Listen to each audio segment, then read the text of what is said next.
Well, good evening, YouTube. This is Chuck, and it's Friday, December 1st, and it's about 7:30 in the evening, so it's obviously dark outside, so I'm coming to you from the man cave. And I've got a story for you, and it's going to be a Bigfoot story. And this is going to be a pretty strange one. Now, those of you that watch my channel, that watched my Bigfoot stuff before, you're going to understand this a little bit better than somebody. If this is the first time you watched one of my Bigfoot videos, this is going to seem way, way out in left field for you. And so what I would suggest you do is I'd suggest you go onto my homepage, and there's about 50 videos there about this subject, and some of them are numbered. And what I've done, YouTube just came out with a thing called a podcast. And what I've done is I created a podcast, and it's my Bigfoot Stuff number 1 through Bigfoot Stuff number 10 videos. And if you watch those, that'll give you a much better idea where we're coming from. I've been very interested in the subject matter now for 12 years. And about 6 years ago, I changed my research methodology, and everything changed drastically. Now, if I tried to give you enough backup on this, backstory on this, so you'd understand what's happening here, this video is going to end up being 3 hours long. So what I'm going to do is I'm going to just tell you the story and let you make up your own mind. Now, this is the second take on this. The first take, I made a couple of mistakes on it and got some stuff out of order because it's a complicated story, and it's pretty strange. So this channel has been up for about a year now, a little over a year. And so a lot of the Bigfoot stories that I've told you about are things that happened before I started this YouTube channel. So they're old stories. But I've also taken you out in the field on some of my field trips out there and told you about stuff that's happened at the time. Well, when you do what we do, and I say we because there's a group of us, when you do what we do at the level that we do it, you don't necessarily have to go anywhere. I have the Sasquatch people come to my home at times. It's not that unusual. It's not an everyday occurrence, but it's not that unusual. And so once they tag you, once they know who you are, then they actually once in a while they'll stop by and for lack of a better term, stop by and check on me and say hi. And I had that happen not too long ago. But anyway, for the last few years, we've been working with a lady that lives about 100 miles east of me near Sholo, Arizona. And she's a widow lady. Her husband died a few years ago, and she lives on acreage, and she has animals. And she's had some very, very interesting things happen. And it's her story to tell and not mine. But the story I'm getting ready to tell you involves her. And it's something that happened this week. Now, as I told you, this is Friday evening. And this happened Tuesday through Thursday. And I spent all day today trying to figure out whether I should tell you this story. And if you're watching this, you know I decided to tell the story. Because it's beyond bizarre. And I'll be the first one to say that. But anyway, a few years ago, she started having issues on her property, and she has acreage. And somewhere along the line, she finally thought somehow that it might somehow be Sasquatch related.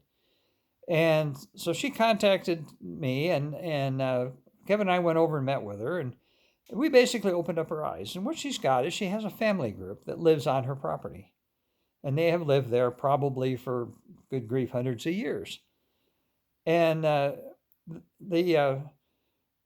so we opened up her eyes to what was happening, and we actually worked with her to communicate with them and open a dialogue with them, and so she's lived in harmony with them now for several years. And well, she said every once in a while she calls me or talks to me. And by the way, if you wonder what the shirt is, I'm wearing an old work shirt because it's cold out here and the work shirt's warm, but it's an old firefighter work shirt. You can still see part of the emblem here. But anyway, the way we do it normally is to text each other and say, hey, do you have time to talk? And so I got a text from her, and she said, I got some weird stuff happening. Can you give me a call? So I did. And what she told me, she says that lately around her place, there's been kind of a strange vibe in the air. It's like a tension, and she's not quite sure how to explain it, but it's like a tension in the air, like there's something going on. And the local family has not been communicating with her at all, and it hasn't been hostile. Uh, she said that she was out. Now she has dogs and horses, and she was out tending her animals, and she says she could feel that she was being watched, and she said it wasn't entirely a pleasant feeling, and she didn't feel like she was in any danger, but didn't feel right. And she normally has a lot of birds and stuff around, and there's all of a sudden there's no birds. Everything is silent. Everything's gone. Her horses are acting strange. Her dogs are afraid. They're in their kennels. They're not even sticking their heads out. They are afraid. Well, that's a pretty good clue. There's something going on. And so remember, this is Tuesday, last Tuesday, this past Tuesday. And so in the middle of the afternoon, all of a sudden she gets a little bit of mind speak. Says, "Call Chuck." Well, her first thought was, well, maybe she didn't really hear that. Maybe she just invented that, and she's trying to figure out what might be happening, and maybe she told herself that. Well, a little bit later, she gets it again. "Call Chuck." And once again, she says, "Well, I don't want to bother him for nothing, and there's probably nothing to this." And so finally, later on in the evening, she gets it very forcefully. "Call Chuck. Kevin will know." Well, Kevin's my squatching partner.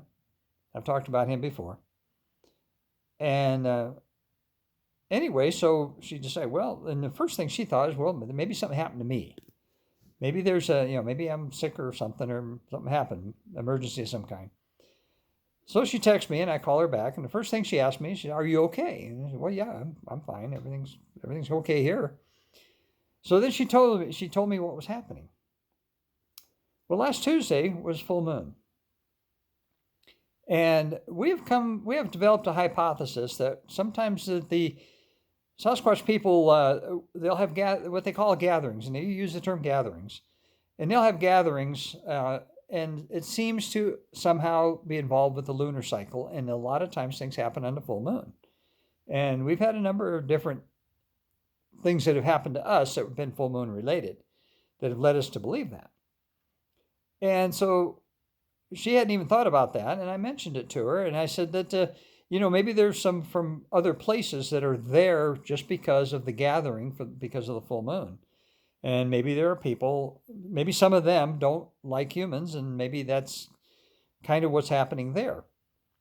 And I also mentioned, I said, and we've also been warned, they've warned us about other entities, and they referred to them as the Dark Ones.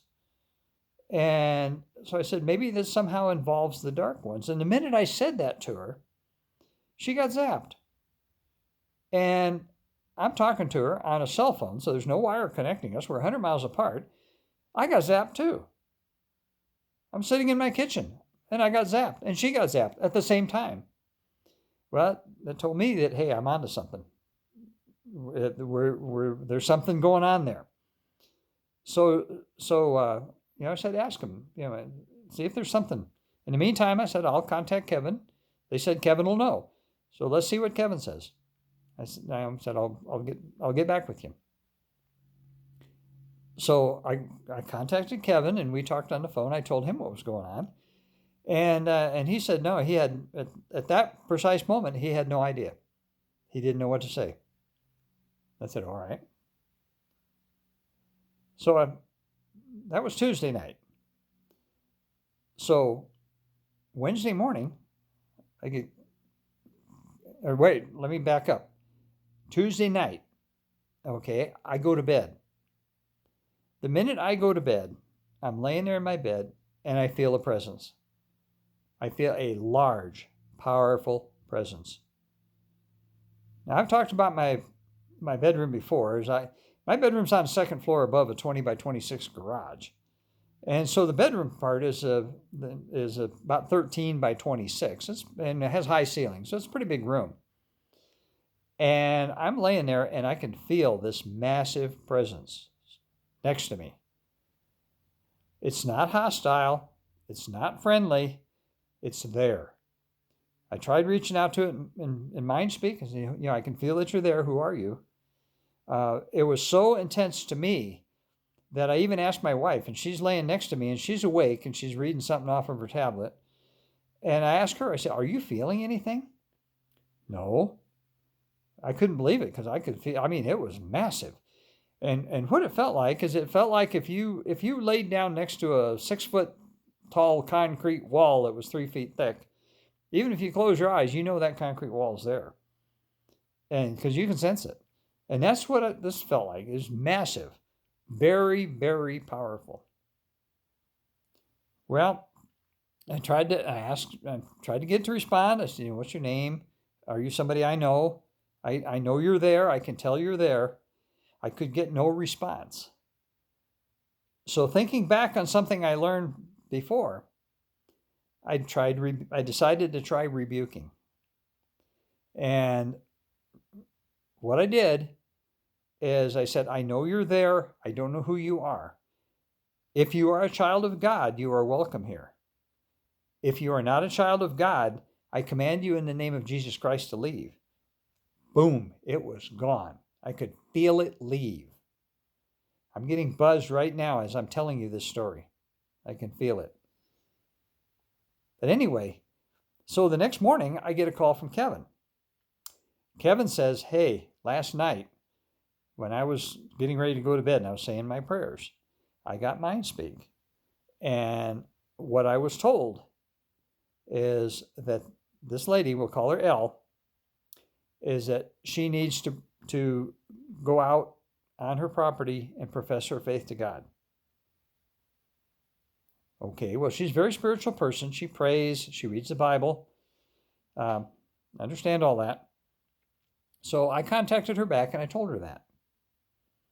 And I said that, this is what Kevin was told that you need to do. And she said, well, I say my prayers every night. And anyway, she was going to be gone for the day. She was actually in her vehicle driving when I talked to her.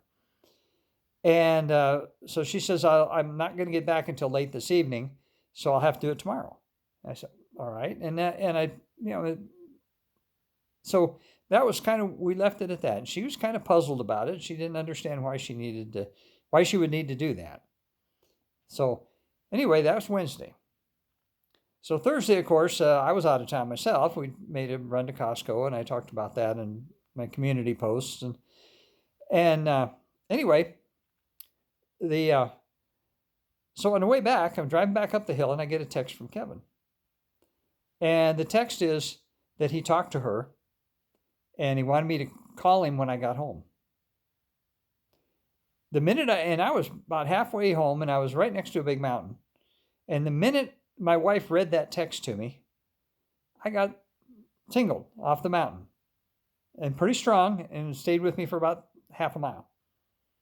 So, whoa, I got zapped 100 miles away, and then I got tingled, and I had an entity at my house.